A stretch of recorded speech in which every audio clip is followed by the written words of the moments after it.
Hello everyone, स्वागत है आप सभी का एक और नई वीडियो के अंदर। और आज मैं आप लोगों के लिए लेकर आ चुका हूँ चेनसॉ मैन का एपिसोड नंबर 16। तो अगर आपने इससे पहले के एपिसोड चेकआउट नहीं किया तो आप उन्हें चेकआउट कर लें। और वीडियो शुरू करने से पहले मेरी आप लोगों से एक रिक्वेस्ट है कि अगर आपने इस चैनल को सब्सक्राइब नहीं किया तो आप इसे सब्सक्राइब कर लें ताकि मुझे वीडियो बनाने की मोटिवेशन मिलती रहे। तो एपिसोड शुरू होता है और हम देखते हैं कि शार्क डेंजी को उठाकर वहाँ से भाग रहा था, लेकिन इस सब के अंदर वो नाकामयाब रहता है। और जैसे ही उसे लगता है कि वो बॉम्ब डेविल से नहीं भाग सकता तो वो वहाँ पर लड़ाई करने का फैसला करता है। बॉम्ब डेविल शार्क फिend को भागने का मौका देती है। वो कहती है कि वो डेंजी को छोड़कर यहाँ से भाग सकता है, लेकिन शार्क ऐसा करने को तैयार नहीं था। शार्क ट्रांसफॉर्म होने के साथ ही उस पर अटैक कर देता है, लेकिन बॉम्ब डेविल उसके सर पर मार देती है, जिस वजह से एक ही अटैक के अंदर शार्क वहीं पर खत्म हो जाता है। और इतनी ही देर में वहाँ पर सिविलियन हंटर्स आ जाते हैं। वो देखते हैं कि यहाँ पर किसी ने किसी को मार दिया है, इसीलिए वो रिपोर्ट करने लग जाते हैं। बॉम्ब डेविल उन लोगों को वहाँ से जाने का मौका देती है, लेकिन वो लोग वहाँ से नहीं जाते, जिस वजह से वो उन लोगों पर लेज़र पॉइंट कर देती है। और यहाँ पर ये सभी के सभी सिविलियन हंटर्स मारे जाते हैं। और इतनी ही देर में वो नज़रें पीछे घुमाती है तो वो देखती है कि शार्क और डेंजी दोनों ही वहाँ से भाग चुके थे। अब हमें यहाँ पर दूसरी फैसिलिटी दिखाई जाती है, जहाँ पर आकी और नोवा यहाँ पर बात कर रहे थे। आकी ने नोवो को यहाँ पर बाकी के लोगों को अपने साथ ट्रेन करने के लिए बुलाया था और वो उसे भी सेकंड डिवीजन ज्वाइन करने का ऑफर देता है। नोवो कहता है कि सेकंड डिवीजन काफ़ी खून खराबे वाला एरिया है, लेकिन अगर सब कुछ सही से चलता रहा तो आने वाले 5 सालों के अंदर वो भी एक वाइस कैप्टन बन जाएगा। नोवो बताते कि जैसे ही वो वाइस प्रेसिडेंट बन जाएगा वो आकी को भी अपने साथ मिला लेगा, और इस पर आकी उसका शुक्रिया कहता है। इस सब के बाद आकी और एंजल डेविल दोनों ही बाहर की तरफ जाने लगते हैं। एंजल डेविल आकी से पूछती है कि तुम तो 5 सालों में मर जाओगे और ये बात तुमने उन लोगों को क्यों नहीं बताई। अकाई ये बात सुनकर हैरान रह जाता है और एंजल बताती कि उसे ये बात पावर ने बताई है। अकाई कहता है कि पावर कितनी ज़्यादा बेवकूफ़ है। अब वो एंजल को ये बात सीक्रेट रखने को कहने लगता है। एंजल अकाई को यहाँ पर काफ़ी ज़्यादा लकी कहने लगता है और आकी पूछता है कि मैं लकी कैसे हो, तो वो बताता है कि वो मर जाएगा और उसकी ये भी इच्छा है कि काश वो भी मर सकता क्योंकि उसे काम नहीं करना पड़ता।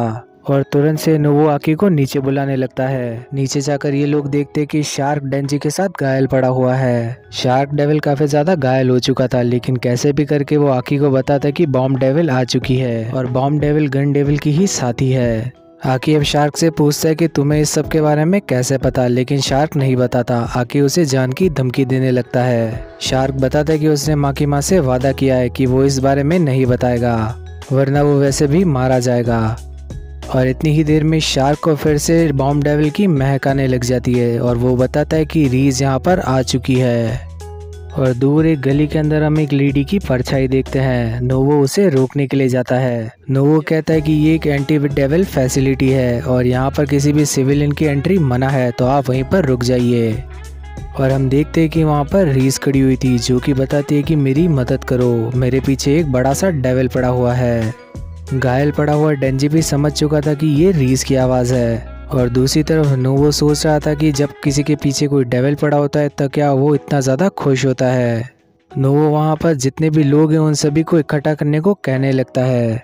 नोवो आके से पूछता है कि क्या तुम्हें इस सुंदरी का नाम पता है, और यहाँ पर आकाई बताता है कि यहाँ पर फ्लर्ट करना मना है, खासकर ऐसी सिचुएशन में।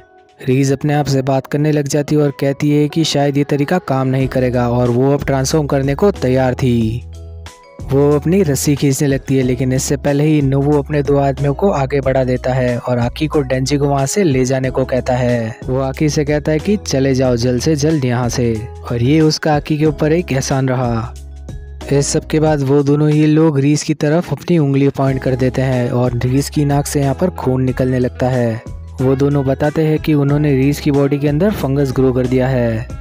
रीज उन्हें बुरी तरह से देखने लगती है और अपने गले की पिन खींच लेती है, और वो दोनों ही यहाँ पर काफ़ी ज़्यादा डर जाते हैं। रीज अपना गला अपनी बॉडी से अलग करने के बाद वो अपना गला पकड़कर उन दोनों की तरफ ही फेंक देती है।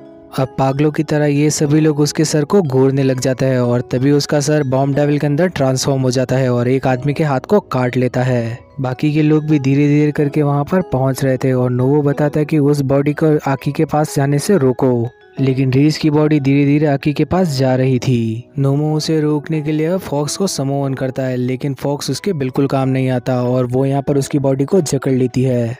दूसरी तरफ बॉम्ब डेविल सभी को बड़ी बेरहमी के साथ मार रही थी और वहाँ पर तभी कुछ लोग गन्स लेकर पहुँच जाते हैं, लेकिन बड़ी आसानी के साथ वो वहाँ पर एक बड़ा सा धमाका कर देती है जिसमें सभी के सभी लोग मर जाते हैं। नोवो उसकी तरफ फॉक्स से वार करने लगता है लेकिन वो उससे भी बच जाती है। नोवो की हालत काफ़ी ज़्यादा बदतर हो चुकी थी और उसका एक हाथ भी चला गया था, लेकिन फिर भी वो लड़ाई करने को तैयार था।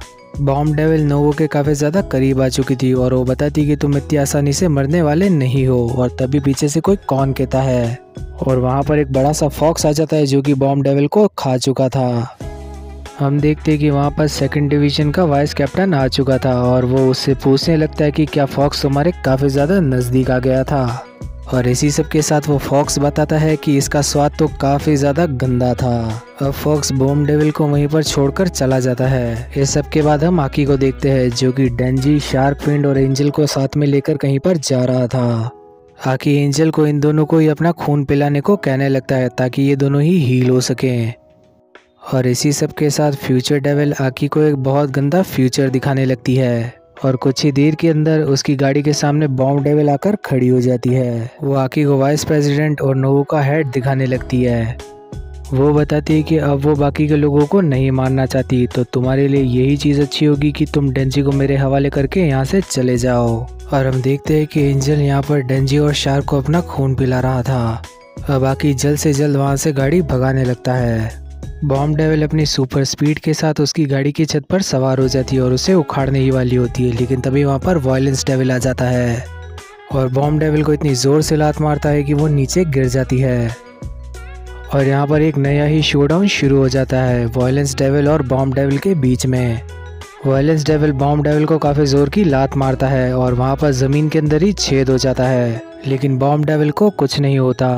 और ये देखकर वायलेंस भी काफ़ी ज़्यादा हैरान रह जाता है क्योंकि उसने अपनी पूरी ताकत के साथ वहाँ पर लात मारी थी। अब वो चिल्लाते हुए बताता है कि कोबेनी प्लान चेंज हो गया है और वो भागकर एक कमरे के अंदर जाकर छुप जाता है। कोबेनी भी वहाँ से भागने की कोशिश कर रही थी, लेकिन जैसे ही उसे पता चलता है कि बॉम्ब डेविल ने उसे देख लिया है, वो वहीं पर ज़मीन पर लेट जाती है। वो रोते हुए कहने लगती है कि मैं इस नौकरी को छोड़ दूंगी, प्लीज़ मेरे ऊपर इस बार दया कर लो। अब बॉम्ब डेविल फिर से उसका पीछा छोड़कर आकी का पीछा करने लगती है, लेकिन इस वक्त तक हमारा हीरो खून पीकर तैयार हो चुका था, यानी कि डेंजी होश में आ चुका था। एंजल उसे संभल कर रहने को कहने लगती है क्योंकि हमारे पीछे बॉम्ब डेविल पड़ा हुआ है। यहाँ पर इनका रेडियो भी खराब हो चुका था और आकी का दिमाग खराब होने लगा था। वो बताता कि अगर डेविल उनके सामने आई तो वो उसे गाड़ी से ठोक देगा और मैं डेंजी को उसे ले जाने नहीं दूंगा। लेकिन अब तक डेंजी चेनसो मैन के अंदर तब्दील हो चुका था और वो कार की छत काट देता है। आकी उससे कहता है कि उसके अंदर अभी भी खून की कमी है, तो उसे लड़ाई नहीं करनी चाहिए। डेंजी जोरों से चीखते हुए कहता है कि मैं आज तक जितनी भी लड़कियों से मिला हूँ उन सभी ने मुझे मारने की कोशिश करी है और इस बार मुझे लगा था कि मैं मर ही जाऊंगा। वो कहता है कि सभी लोगों को चेनसो मैन का दिल चाहिए, लेकिन डेंजी के दिल का क्या, मेरे दिल की तो किसी को पड़ी ही नहीं है। बॉम्ब डेविल कहती है कि वो सच में डेंजी को पसंद करती है और यहाँ पर वो डेंजी को अपनी बात के अंदर ट्रिकी करने वाली थी कि तभी आकी उसे होश में लेकर आ जाता है और वो बताता है कि वो तुम्हें सिर्फ बहका रही है। चेनसो मैन कहता है कि उसके साथ माकीमा है और अब उसकी वजह से कोई नहीं मरने वाला। ये दोनों बिल्कुल एक दूसरे के सामने खड़े हुए थे और बॉम्ब डेविल डेंजी से कहती है कि अब मैं तुम्हें बताऊंगी कि एक असली लड़ाई कैसे लड़ी जाती है। अब चेनसो मैन काफ़ी ज़्यादा गुस्से के साथ कहने लगता है कि क्या तू मुझे सिखाएगी? अच्छा तो ठीक है, तू मुझे अब सिखा। और इन दोनों की यहाँ पर लड़ाई शुरू हो जाती है और इसी के साथ एपिसोड यहीं पर ख़त्म हो जाता है। तो नेक्स्ट एपिसोड काफ़ी ज़्यादा धमाकेदार होने वाला है, तो याद रखना कि वो वीडियो आप तक पहुँचे, इसलिए नोटिफिकेशन बेल को ऑन कर लेना। तो वीडियो पसंद आई हो तो इसे करना लाइक और इसी टाइप के इंटरेस्टिंग वीडियोस के लिए चैनल को भी कर लेना सब्सक्राइब। अब मिलेंगे नेक्स्ट वीडियो में, तब तक के लिए बाय।